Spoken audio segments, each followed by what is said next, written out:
Hello, hello. We're going to wait for a few people to come Hi, in, everyone. but What hopefully, It is up? World Doula Day, the It's first day yes, of World. World Doula Week. get Let me it, see. Y'all get can't it. see my shirt. Give my shirt. Give my shirt. Give my shirt. Give my shirt. Give my shirt. Okay. Can you see? Can you see? Can you see? Can you see it? Yes. So, put this here so I can read it.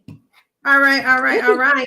So, happy World Doula Day. Yes, yes.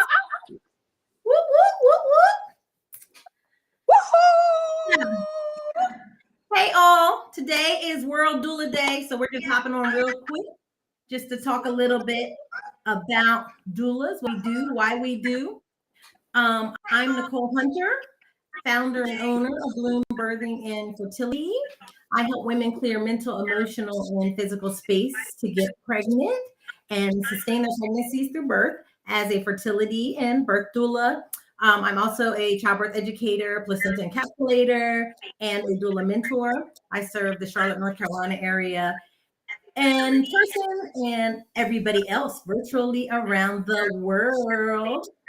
I'm joined tonight by my colleagues and friends, Ebony, Harvey, and Jen Brazelton. Would y'all like to introduce yourself? You go first. Sure.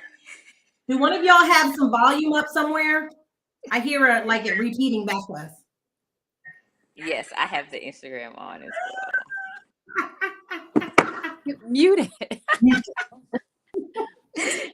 So I'm Ebony Harvey. I am the founder and owner of In Harmony and Health Fertility, Birth, and Wellness. And I am also a fertility and birth doula. I am a registered nurse of over 16 years. I'm also a lactation education specialist. I'm a student of herbalism. I'm a nutrition health coach, and I'm also a peer support specialist with a specialty in maternal mental health. So all things maternal mental health, birth, wellness, that is me. Um, my baby of all things and what I do and the catalyst of my work is wellness because I truly believe that everything is centered in wellness. And literally, what I was telling the girls earlier, something I've been working on is I exist to help women who are at advanced maternal age believe in their body's ability to have a natural birth. So it's possible, it can happen, and we're here for you. Awesome. So my name is Jen Brazelton. I am the owner of In Love Birthing. I serve the DC metro area, and Southeast. Okay, sorry. what? Uh, so I specifically work with families to help them foundationally restructure how they view birth as well as their postpartum time so that they can have a stronger family unit, not just a beautiful birth, but they will definitely get a beautiful birth. Yes. All right. Thanks, ladies. So, like I said, we're not going to be here long. We're just here because we are celebrating World Doula Day, which is the beginning of World Doula Week. So, I'm like Jen. So, I'm gonna read a little something just because I didn't memorize it. But the purpose of World Doula Week is to empower doulas all over the world to improve the physiological, social, and emotional health of women, newborns, and families in the birth and postpartum period. So we all have talked about multiple times about doulas, what they do, how they do it, and everything else, and the importance of them in the birth room. But I also pulled some stuff on that too. So research has shown that there are major benefits with the presence of doulas in birth and postpartum period. We know that it reduces the incidence of C-sections. It shortens the length of the labor. It can help reduce epidural and anesthesia requests from birthing moms, increases breastfeeding initiation and continuation, helps increase mother satisfaction birth experience. It can reduce the incidence of postpartum disorders like postpartum depression, postpartum anxiety, and then it also helps increase new parent confidence in the care of their baby. So first and foremost, we want to wish all doulas a happy World Doula Day. and let you know that you are making a difference. So, we're just going to talk about our doula work and why. So, Jen, you want to start us off? How and why did you become a doula? Ooh, so I knew this question was coming, but I still feel a little bit jittery answering it. So I became a doula 7 years ago. 7 years ago, and specifically, I became a doula after I had my first two kids.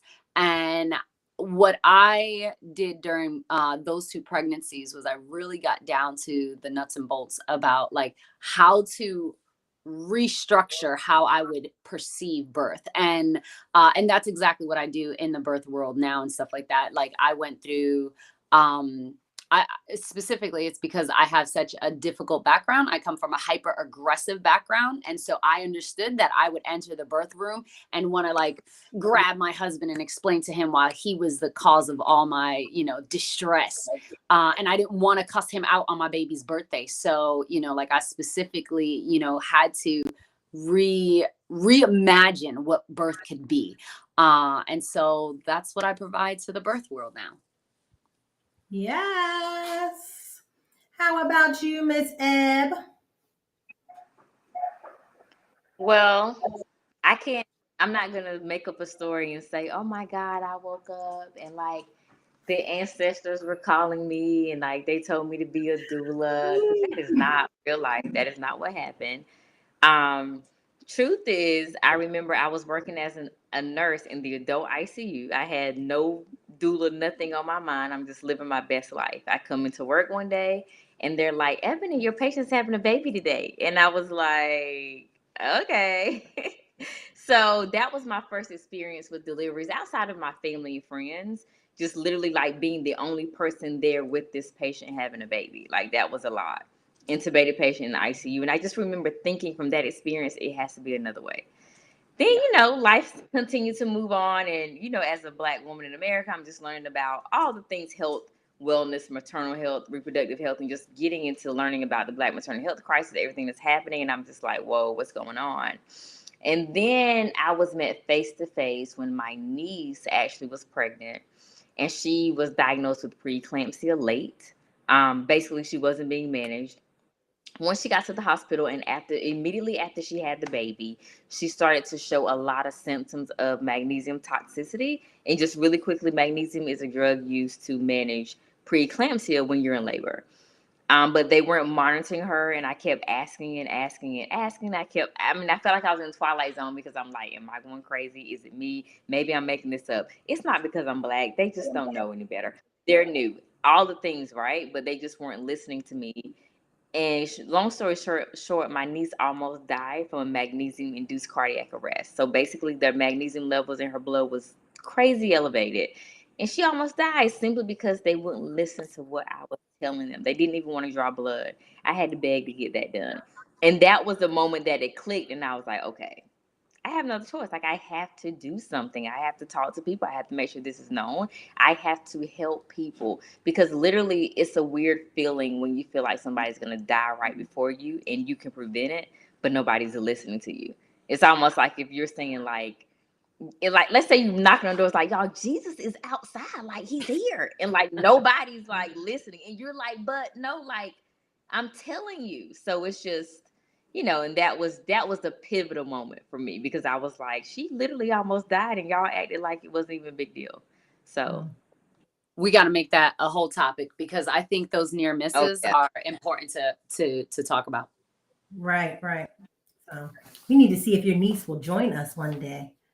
That would be awesome. You know what's so crazy about it though? Like, I don't know how much. I mean, she could talk about her experience before and after, but she was so out of it. You know what I mean? Yeah, Like but that's what I'm saying. So even from that standpoint, like what you saw, what she saw, huge. Mm-hmm. Yeah. And I think even like just a quick interjection on that and stuff like that, recognizing like how much like the patient may not even understand. And then even if they do understand, the healing journey for them. It's a whole conversation right there. This is why we doula. This is why we doula. Is why we doula. It's Tuesday This is why we doula. Okay, so this is us behind the scenes. I was just telling Ebony, like our pre-show, we got music turned up, we're laughing, we're dancing. So we got to record that one day. Look, and So you know what? It's because I can't see people in the chat. So so my mask comes off. But let's just really quickly, we just. I was just about to say this, Ebony. Go ahead. Yeah, like we're just gonna transparent. Like we're like this is real life. We're not trying to put on a facade here. So we're on a new platform that we're using. Yesterday it streamed to Instagram perfectly, and right now it's not streaming to Instagram, and we don't know why. It's and only it's streaming, showing but it shows Jen's Jen. beautiful face. That's all you see is Jen. But on Facebook, we are very clear. So if you want to see all three of us, you can follow any of us on I'm Facebook. so embarrassed. I'm the one acting up too. Please fix You're this, cute, y'all. It's a cute accent. It's a cute accent. Okay. I think it's good. So, yeah, you said real life. It's real life. So, Awesome. You would like to do the doulas in the IT world? We're open to that. Yes. Okay. So Nicole, ma'am, I don't think we've ever had the conversation. How long have we known each other? We haven't had this conversation. I feel like I don't know you. How long have we known each other? Yeah, and we haven't had this conversation. So the conversation about the doula. So I was all lost, sorry, because we went from IG to Facebook to I don't know. Anyway, so unlike Eb, the ancestors, I think, called me to birth. So I've always loved birth. I remember watching like the birth story, and I think it was like maternity ward, like anything I could see that was birth was like all in front of the TV. Like that was like my first reality type stuff. And so I was going to be an obstetrician. Went to a summer camp where they showed us like all the medical professions. And I was like, nope, I don't want to do this at all. Like still love birth, but I ain't doing it this way. So I realized quickly like the medical setting for me in birth was like, not on that side of it. So I went on to be an engineer actually by education. I'm an engineer, but not good enough to fix Instagram. She's the brains of this operation. But so then like as I went on and everything else, went through life, same thing, like years and years down the line, like I just felt like something was missing. I had my own children, both by C-section, and everything was not the way that I had planned. It was I went through all this like holistic stuff to get, prepped for birth, and ended up with the C-section and all the things, Pitocin, epidural, like everything I did not plan. So then even from that standpoint, realizing like, this is not what I wanted it to be. Then I started helping a lot of friends when they were having babies and things. People used to come and talk to, I guess, because I just knew, well, I don't know if I knew it or not, but I was doing it. So I ended up being a doula in their rooms. But I didn't know then that there was such thing as a doula. So fast forward 2008, I ended up douling for like, I guess say like my first client in terms of like actually feeling like I knew what I was doing. And still same thing as time went on, looked up and realized like something's missing in life. What am I missing? Thought about going back to being an OB, thought about being a labor and delivery nurse. None of that appealed to me. Thought about being a midwife. That was like, And when I was planning to have my third baby, I was looking at doing a VBAC. And so in the VBAC, I was in all these support like groups, Facebook groups and everything else. They kept talking about a doula. So I'm like, what is this doula? And as soon as I saw it, I was like, that is me. That's me. That's me. That's me. I went through the training, all of that stuff. So I've been supporting birth, I say, since 2008. I've been officially, trained and certified since 2000. But I guess you could say like that is why and how I became a doula. So it's just really important to me to make sure that people have a voice. I think I lost my voice in my birth. And realizing that, you do have a say-so, and the doctors are not God and they don't know everything. So being able to have somebody there to be able to guide you on that path is super, super important. So yes. Absolutely. So. Look, your story is incredible. I appreciate the journey for you, and then recognizing like, oh, hold on.